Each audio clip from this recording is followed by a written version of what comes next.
चारचाकी गाडीने तब्बल 4 ते 5 वाहनांना धडक दिली आहे. धक्कादायक म्हणजे रात्रीच्या अंधारात नव्हे, तर दिवसाढवळ्या वर्दळीच्या ठिकाणी लोकांसमोरच हा सर्व प्रकार घडलाय. त्याचे व्हिडिओ आता सोशल मीडियावर व्हायरल झाले आहेत. नेमकं काय घडलं आणि हा अपघात कसा झाला याविषयी सविस्तर जाणून घेऊयात. मात्र त्याआधी तुम्ही लोकशक्ती यूट्यूब चॅनलला अजूनही सबस्क्राईब केलं नसेल तर लगेच करा. बाणेर येथील सर्व्हिस रोडवर गुरुवारी सायंकाळी ही घटना घडली. एका भरधाव येणाऱ्या चारचाकी गाडीने स्कूल बसला धडक दिली. धक्कादायक म्हणजे या गाडीचा चालक हा 19 वर्ष तरुण आहे. त्याने आपल्या चारचाकी गाडीने आधी स्कूल बसला धडक दिली. त्यानंतर तो सरळ पाषाण रोडकडे गेला.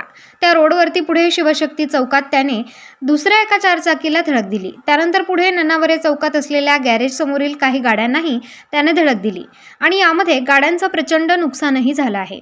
या मोठ्या अपघातानंतर लोकांची एकच गर्दी या ठिकाणी जमली होती. त्यानंतर बाणेर विभागातील ट्रॅफिक पोलीस निरीक्षक यांनी घटनास्थळाला भेट देऊन वाहतूक सुरळीत केली.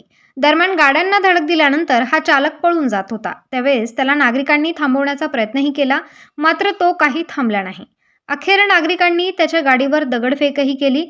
तसंच काही तरुणांनी या गाडीचा पाठलाग करून ती गाडी अडवली आणि चालकाला पोलिसांच्या ताब्यात दिलं. लोकशक्ती न्यूज, सत्याचा वेध घेणारं आपलं हक्काचं चॅनल.